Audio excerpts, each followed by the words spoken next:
Локалитетот Куклица, кој е прогласен за споменик на природата, е без самопрогласената 41 годишна газдарица Стојна Димитровска Бут.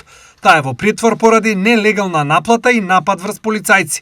Јавен обвинител од Основното јавно обвинителство Куманово до надлежниот суд поднесе предлог за определување мерка притвор за 41 годишната жителка на Кратово, која беше лишена од слобода вчера и за која се водат постапки за спречување на службени лица во вршење службени дејствија и узурпација. Осомничената по долг период и покрај сите досега преземени мерки продолжува да го узурпира локалитетот Куклица, кој со указ е прогласен за споменик на природата, да им наплаќа влезници на посетителите без правен основ, да се расправа со нив и да им се заканува, со што постојано го нарушува јавниот ред и мир. Стои во предлогот за одредување притвор.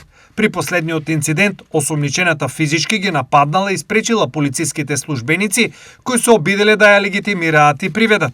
Димитровска заедно со незиниот сопруг и претходно учествувала во дејствија на спречување службено лице во вршење службено дејствие кон пазарни инспектори. Од тие причини, кои укажуваат на опасност од бегство, но и на јасна тенденција, осомничената да продолжи да врши кривични дела, јавниот обвинител до судијата на претходна постапка достави предлог за определување мерка притвор. Предлогот на јавниот обвинител е прифатен и судот со решение ја определи притворската мерка.